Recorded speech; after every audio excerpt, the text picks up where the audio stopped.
સામાજિક ધોરણ 8 સામાજિક વિજ્ઞાનના શિક્ષક કાજલ સાધુ આપનું અર્પણ વિદ્યા સંકુલમાં સ્વાગત કરું છું. આની આગળના 3 વિડીયો આપણે જોયા, જેમાં આપણે જોયું કે કેવી રીતે અંગ્રેજો ભારતમાં પોતાની સત્તામાં વધારો કરે છે અને ખેડૂતોની સ્થિતિ બગાડી રહ્યા છે. એમાં આપણે 3 પ્રથાઓ પણ જોઈ હતી. એ 3 પ્રથા પછી આપણે કાચા રેશમ અને કપાસ વિશે માહિતી મેળવી હતી કે કેવી રીતે કે કાચા રેશમ અને કપાસ ઉગાડવા માટે ખેડૂતો પણ જુલમ કરે છે. એવી રીતે ત્રીજા નંબર પર આપણે ગળીની વાત કરવાની છે. બ્રિટિશ શાસનમાં ગળીના પાક વિશે માહિતી મેળવો એવો પ્રશ્ન પૂછાય ત્યારે આપણે લખવાનું. તમને પ્રશ્ન થાય કે ટીચર ગળી એટલે શું? ગળી એટલે શું? તો ગળી એક દ્રવ્ય છે જે કાપડની ઉપર કલર કરવા માટે ઉપયોગમાં આવે છે. ગળી શું છે? તો એક પ્રકારનું દ્રવ્ય જે કાપડની ઉપર કલર કરવા માટે ઉપયોગી છે. ગળીનો છોડ આવે છે. ખેતરની અંદર ગળીનો છોડ ઉગાડવામાં આવે છે અને એ છોડમાંથી આપણને ગળી દ્રવ્ય પ્રાપ્ત થાય છે. ભારતની અંદર પણ ગળીના છોડનું ઉત્પાદન કરવામાં આવે છે, પણ ગળીનો છોડ ક્યાં ઉગે? તો જે ગરમ પ્રદેશો હોય, ગરમીવાળા પ્રદેશો હોય ત્યાં જ ગળીનો છોડ ઉગે છે. ભારતની અંદર ઉગતો ગળીનો છોડ એટલે કે ગળીનું જે દ્રવ્ય છે એ એટલું સરસ હોય છે કે એ ગળી સુતરાઉ કાપડ પર કરવામાં આવે છે અને જે કાપડ પર ગળી કરેલી હોય, કલર કરેલો હોય તો એવું લાગે કે જાણે એ કાપડ ચમકી રહ્યું છે. બીજા દેશના લોકો પણ ગળીનો આ છોડથી ગળી દ્રવ્ય બનાવતા હતા, પણ એમની ગળીની અંદર ભારતની ગળીની જેમ ચડકાટ આવતો નથી. એટલા માટે યુરોપિયન દેશોમાં ગળીની માંગ વધારે હોય છે. પરંતુ 1790ની સાલમાં યુરોપના દેશો કેરેબિયન દેશોમાંથી ગળી મંગાવતા હતા. યુરોપના દેશો ભારતમાંથી ગળી નહોતા મંગાવતા. 1790ની સાલમાં યુરોપના લોકો અથવા યુરોપિયન દેશોના લોકો કેરેબિયન બીજા દેશોમાંથી ગળી મંગાવતા હતા. પરંતુ કોઈ કારણથી કેરેબિયન દેશોની અંદર ગળી બનવાનું બંધ થઈ ગયું, ઓછું થઈ ગયું. એટલા માટે યુરોપિયન દેશોના લોકોને ગળી વગર ચાલે એમ નહોતું અને એ દરમિયાન અંગ્રેજો તો ભારતમાં જ હોય છે. તો અંગ્રેજો વિચારે છે કે યુરોપના લોકોને ગળીનું ઉત્પાદન જોઈએ જ છે. ભારતમાં તો સારામાં સારી ગળીનો છોડ ઉગે છે, તો કેમ નહીં આપણે જ ગળીના છોડનું ઉત્પાદન કરીએ? તો અંગ્રેજો શું કરે છે? તો પોતાના દેશમાંથી બીજા લોકો, યુરોપિયન લોકોને ભારતમાં બોલાવે છે. ભારતના અમુક પ્રદેશો જ્યાં ગળીનું ઉત્પાદન થતું હોય છે ત્યાં એમને વસવાટ કરાવે છે, રહેવા માટે કહે છે અને કહે છે કે તમે અહીં ગળીનો વેપાર કરો. હવે આપણે વાત કરીએ ગળીના ઉત્પાદનની, કે ભારતની અંદર ગળીનો છોડ અથવા તો ભારતના ખેડૂતો ગળીનો વેપાર 2 રીતથી કરતા હતા. એક તો નીજ પ્રથા અને બીજું રૈયત પ્રથા. નીજ પ્રથા એટલે શું? તો જેમાં ખેડૂતો શું કરે છે? તો જેમાં ખેડૂતો ગળીનો છોડ ઉગાડે છે, છોડ મોટો થઈ જાય એટલે છોડને કાપી નાખે છે અને કાપેલા છોડનો જે માલ હોય એ બળદગાડામાં ભરીને શું કરે છે? કારખાને, જ્યાં ગળી બનતી હોય તે કારખાને આપી આવે છે. અહીંયા આગળ જે ગળીનો છોડ ઉગાડે છે એ ખેડૂતો પોતાના જ હળ, બળદ અને પોતાની સામગ્રીનો ઉપયોગ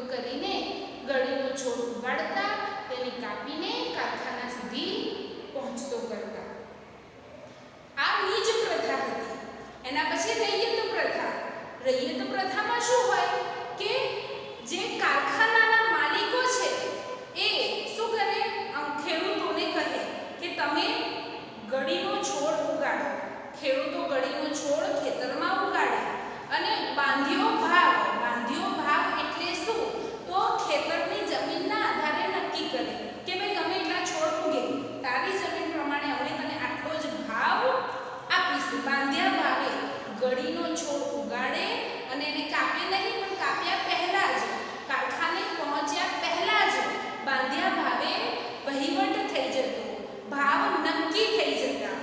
ઓકે, તો આ પ્રથાની અંદર સૌથી વધારે ફાયદો ખેડૂતોને નહોતો થતો. જે કારખાના છે, ગળીના કારખાનાના જે માલિકો, એમને આ વાતનો ફાયદો થતો. કેમ? કેમ કે ધ્યાનથી સાંભળજો, ખેડૂતો છે એ ના પાડે છે કે અમારે ગળીનો છોડ ઉગાડવો નથી. કેમ? કેમ કે અમારી પાસે પૈસા નથી. તો કારખાનાના જે માલિકો છે એ ખેડૂતોને શું કહે છે કે તમે ચિંતા ના કરો, અમે તમને લોન આપીએ છીએ, અત્યારે તમે લોન લઈ લો, લોનના પૈસાથી ગળીના છોડ ઉગાડો, આખા વર્ષ મહેનત કરો તમે, પછી અમે તમને જ્યારે તમે જે ગળીનો છોડ અમને વેચશો એના જે પૈસા આવશે એનાથી તમે તમારી લોન ચૂકવી દેજો. આવી રીતે ખેડૂતને સારી સારી વાતો કરીને લોન આપે. જ્યારે વર્ષ પૂરું થાય, ગળીનો છોડ ઉગી ગયો છે, આ છોડને વેચવાનો આવે એટલે આ કારખાનાવાળા શું કરે? ખેડૂતોને પૂરો ભાવ આપતા નહીં, તેમની સાથે અન્યાય કરતા, તેમની સાથે ગેરરીતિ કરતા હતા. એટલે ખેડૂત વાત તો કરે ને કે ભાઈ ભલે તમે અમને લોન આપી હોય, પણ અમારો જે ભાવ થતો હોય એ તો તમારે આપી દેવો જોઈએ. પણ આ કારખાનાના માલિકો માનતા નહીં. તો બીજા વર્ષે જો કદાચ ખેડૂત ના પાડી દે કે ના ભાઈ, ગયા વર્ષે તમે અમારી સાથે અન્યાય કર્યો હતો, આ વખતે અમે ગળીનું ઉત્પાદન કરીશું નહીં, ગળીનો છોડ ઉગાડીશું નહીં, જો ખેડૂત આવો જવાબ આપે તો આ કારખાનાના માલિકો, અંગ્રેજો અને બીજા અધિકારીઓ ખેડૂતનું જે ખેતરની અંદર બીજો પાક ઉગ્યો હોય તેને નાશ કરી નાખતા, તેને નુકસાન પહોંચાડતા હતા અને તેની પર જુલમ કરીને તેને મજબૂર કરતા કે ભલે તારે ઓછા ભાવમાં તો ઓછા ભાવમાં ગળીનું ઉત્પાદન, ગળીનો છોડ તો ઉગાડવો જ પડશે. હવે આમાં અંગ્રેજો ખેડૂતોને ઘણી તકલીફ પડવા લાગી. ખેડૂતો પોતાની ફરિયાદ કોને કરે? અહીંયા આગળ 3 ઓપ્શન હોય કે અંગ્રેજો છે, પછી અમલદારો, પછી કારખાનાના માલિકો અને અહીંયા આગળ ખેડૂતો. તો ખેડૂતો પર જુલમ થઈ રહ્યો હોય તો આ 3 લોકો મળેલા હોય, અંગ્રેજો, અમલદારો અને કારખાનાના માલિકો. બીજાના ખેડૂતો કોઈને ફરિયાદ કરી શકતા નહીં. એટલા માટે શું થતું? જે ખેડૂતો છે એ કોઈને ફરિયાદ કરી શકતા નહીં અને તેમને મૂંગા મોઢે આ અન્યાય સહન કરવો પડતો હતો. માટે અહીં શું થાય છે? તો આ અસંતોષ ઊભો થાય છે. કોઈ વ્યક્તિ કેટલા સમય સુધી સહન કરે? આ વાતનો અસંતોષ ઊભો થાય છે અને એના પછી ક્યારે ઈસવીસન 1859-60માં ખેડૂતો રમખાણો કરે છે, વિદ્રોહ કરે છે અંગ્રેજોનો કે તમે અમારી જોડે આવું કરાવી શકો નહીં. આ પોઈન્ટ જે સમજાયા એને આપણે લખવાના છે. તો સૌપ્રથમ લખવાનું કે ગળી એ રંગકામમાં વપરાતું, ગળી એ રંગકામમાં વપરાતું એક દ્રવ્ય છે. ગળી એ રંગકામમાં વપરાતું એક દ્રવ્ય છે. તેની મોટી માંગ હતી, તેની મોટી માંગ હતી. યુરોપિયન દેશોમાં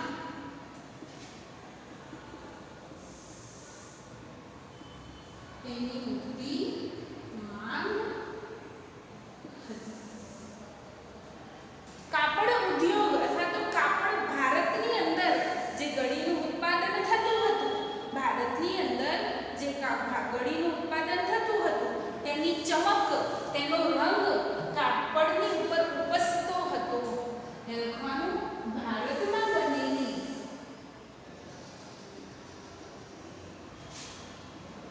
ગળીનો રંગ કાપડ પર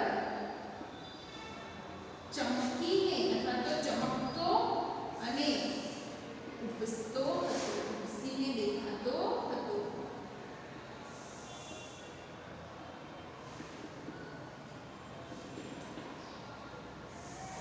બીજી કોઈ ઘડીમાં આ વિશેષતા હતી નહીં. અન્ય કોઈ ઘડી આમ ચમક આપતી નહોતી. ચમક આપતી ન હતી. આ સિવાય ઘડીકામ સુતરાઉ કાપડ ઉપર કરવામાં આવતું હતું. ઘડીકામ શેની પર કરવામાં આવતું? તો ઘડીકામ સુતરાઉ કાપડ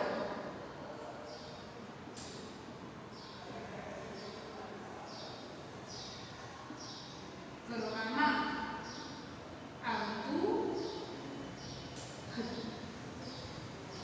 યુરોપના દેશોમાં ઘડીની ખૂબ માંગ હતી. તો યુરોપના દેશો કઈ સાલમાં? તો 1790 ની સાલમાં 1790 સુધી યુરોપિયન દેશોમાં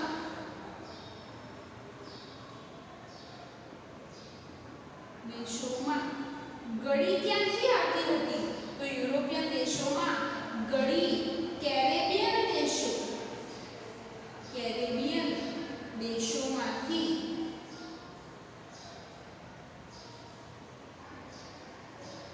આવતી હતી. પરંતુ કેરેબિયન દેશોમાંથી ઘડીનો પુરવઠો ઓછો થઈ ગયો. કોઈ કારણસર, યાદ રાખવાનું, કોઈ કારણસર ઘડીનો પુરવઠો ઓછો થઈ ગયો.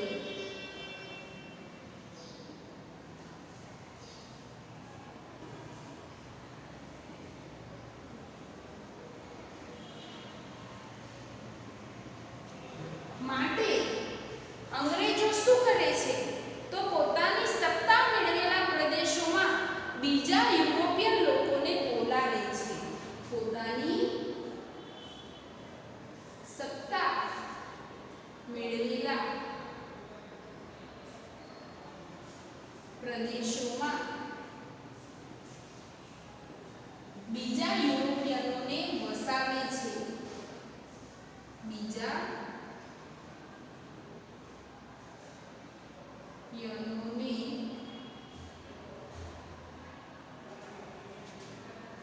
વસાવે છે અને ઘડીનું ઉત્પાદન કરે છે.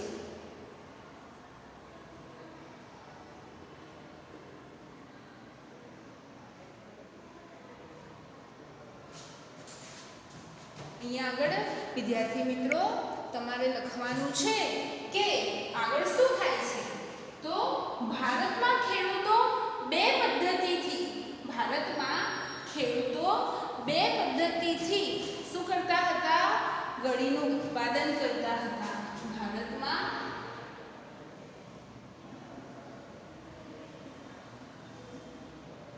બે પદ્ધતિ અથવા બે પ્રથાથી ઘડીનું ઉત્પાદન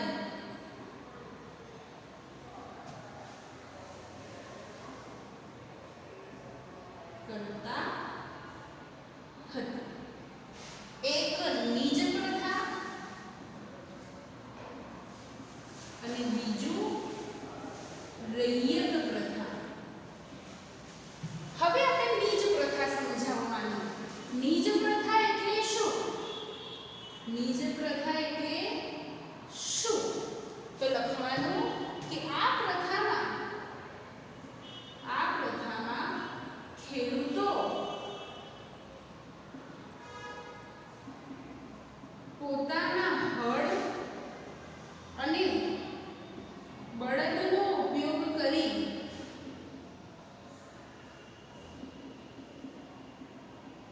ઘડીનો છોડ ઉગાડતા અને તેને કાપીને કારખાને પહોંચાડતા. અહીંયા સુધી આવડે આપણને. એના પછી બીજી પ્રથા રૈયત પ્રથા.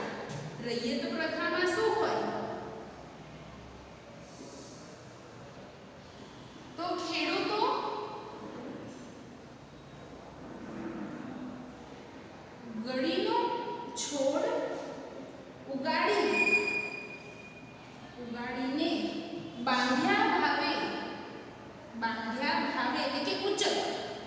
બાંધ્યા ભાવે કારખાનાના માલિકોને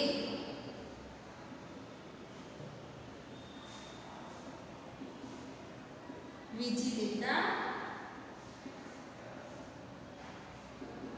હતા. આ પ્રથામાં કોનો ફાયદો થાય? તો આ પ્રથામાં કારખાનાના માલિકોને અથવા કારખાનેદાર વધુ ફાયદો થતો હતો. આ કારખાનાના માલિકો અથવા તો કારખાનેદાર શું કરે? કારખાનેદાર ખેડૂતોને લોન આપતા. કેમ? ગળીનો છોડ ઉગાડવા માટે અને બાંધ્યા ભાવે ખરીદે ત્યારે ઓછો ભાવ આપતા.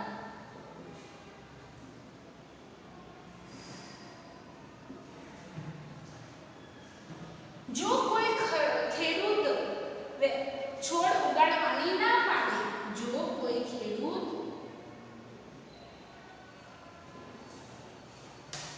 વેપાર કરવાની ના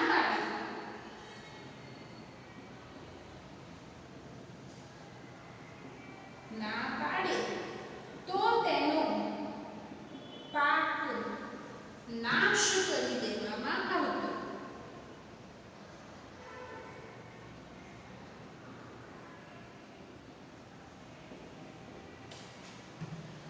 આ પદ્ધતિમાં શું થતું? તો ખેડૂતો સાથે ખૂબ જ અન્યાય થતો હતો, જેમાં અંગ્રેજો, કારખાનેદાર અને અમલદાર એકબીજાની સાથે મળેલા હતા. અહીંયા આગળ હું આમ પૂછી નાખું છું. આમાં શું થતું હતું? તો અંગ્રેજો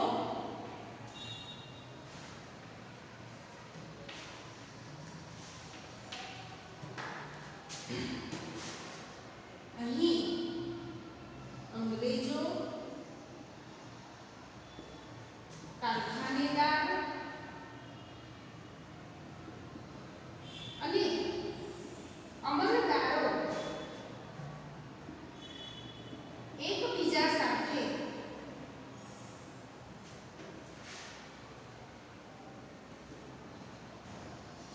મળેલા હતા. જેથી શું થતું? તો ખેડૂતોની ફરિયાદ કોઈ સાંભળતું નહીં.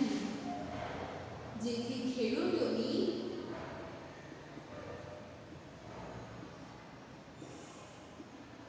ફરિયાદ કોઈ સાંભળતું નહીં. ખેડૂતોને ડરાવવામાં આવતા, ધમકાવવામાં આવતા અને શું કરવામાં આવતું? તેમને ગેરરીતિ આચરવામાં આવતી હતી. અને આ અસંતોષના કારણે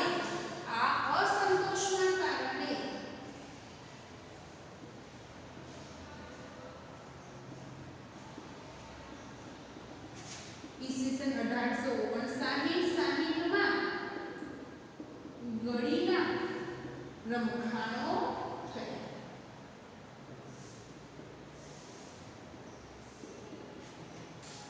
અહીંયા સુધી વિદ્યાર્થી મિત્રો તમને ખ્યાલ આવ્યો હશે. તો કેવી રીતે અંગ્રેજો કપાસ, કાચું રેશમ અને ગળી છે એનો વેપાર કરવા માટે, પોતાના દેશને સમૃદ્ધ કરવા માટે આપણા દેશના ખેડૂતો પર જુલમ ગુજારે છે. અહીંયા સુધી તમને ખ્યાલ આવ્યો હશે. આગળની માહિતી આપણે આના પછીના વિડીયોમાં જોઈશું. નમસ્કાર.